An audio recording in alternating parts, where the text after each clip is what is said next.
Madam President, first of all, I want to take a moment to honor the life and service of Supreme Court Justice Antonin Scalia. Justice Scalia was a dedicated public servant who gave so many years to our courts and our country. He and I didn't agree on every issue, but his intellect and passion and commitment were unquestionable. I know he will be missed, and the thoughts and prayers of Washington State families go out to his family. Madam President, people across the country are now looking at what is happening here in Congress, and they are frustrated. They look at the many challenges that we face as a nation, and they want Democrats and Republicans to work together to tackle them, to make sure our government is functioning and that it is working for all of our families, not just the wealthiest few. Madam President, I share that frustration.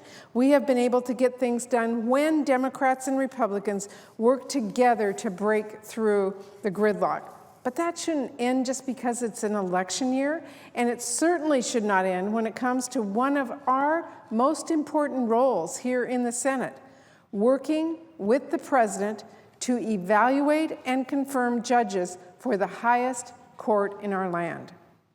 Madam President, the Supreme Court plays such an important role in protecting the rights and liberties and responsibilities of all Americans.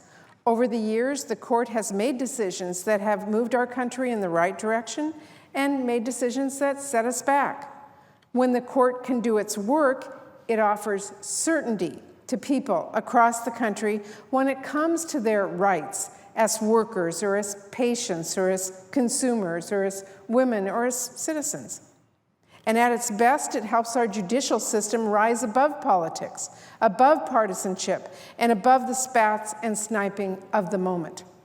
But in order to do that, the court must have a full bench. It can't have vacancies leading to potential deadlocks at every turn. So, Madam President, that is why I was so disappointed that hours after Justice Scalia passed away, Republican leaders jumped out of the gate to say they would not allow the vacancy to be filled while President Obama was still in office.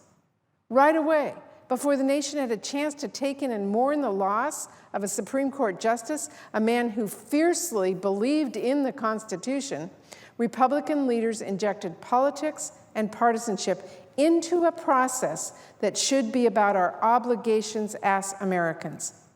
Now, the Constitution is very clear, so let me take a moment to read from it directly. In Article 2, which clearly defines the powers of the President, Section 2 states, "He shall nominate, and by and with the advice and consent of the Senate, shall appoint ambassadors, other public ministers and consuls, judges of the Supreme Court, and all other officers of the United States." Madam President, that couldn't be more explicit. The President shall nominate and shall appoint with the advice and consent of the Senate. Not shall nominate in his first 3 years, not shall nominate unless the Senate leadership wants to keep the seat open for a while. The President shall nominate. That is his responsibility. And then it is our responsibility in the Senate to consider, advise, and ultimately help make sure that the vacancy is filled with a qualified person. Now, Madam President, of course the Senate has a right to weigh in with our advice and consent. It is our job to vet nominees sent to us by the President to make sure they are qualified for the job and determine if they meet the basic standards of honesty, ethics, qualifications, and fairness.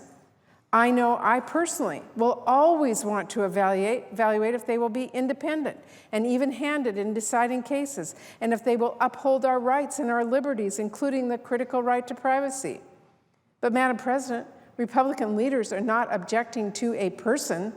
They are objecting to this president being allowed to do his job. That isn't advice and consent. That is to politicize and obstruct. Republicans say there's a precedent to stall on Supreme Court nominations in the last year of a president's term.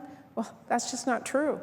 President Reagan had Justice Kennedy confirmed with a unanimous vote here in a Democratic Senate in his last year of office.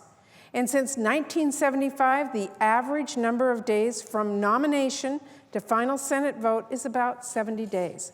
So this kind of pure obstruction and partisanship is absolutely wrong. People across the country will not stand for it, and I hope that our Republican leaders back down and do the right thing.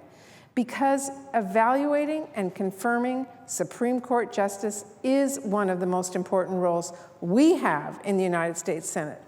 In fact, it is this issue that actually pushed me here to run for the Senate in the first place. It was back in 1991. I was just a state senator, a former school board member, a mom. And like so many people at that time, I watched the Clarence Thomas confirmation hearings. And for days, I watched in frustration. I could not believe that that nominee wasn't pushed on the issues that I and so many others thought were so important to the future of our country. I didn't feel like the members on that committee at the time represented the full spectrum of perspectives. And I decided then and there to run for the United States Senate to give Washington State families a voice. Now, as a United States Senator, I get to have my questions answered. I get to make sure that my constituents have a seat at the table. And I get to push nominees now for the highest court in the land on the issues that I care about most. But Madam President, I can't do that if Republicans play election year politics and don't even allow us to have that debate. The American people won't have a voice. The court will be dysfunctional for a year or longer, and the Republicans will have politicized a process that should be above this sort of petty partisanship. Madam President, many Republicans might not like to hear this, but Barack Obama is still President Barack Obama for almost a full year more. So I'm hopeful that they step back from this very dangerous and very partisan path and work with us to consider and confirm a nominee in a reasonable time frame. Families across our country deserve to have a functioning Supreme Court and a Congress that works well enough to allow that to happen. Thank you, Madam President. I yield the floor.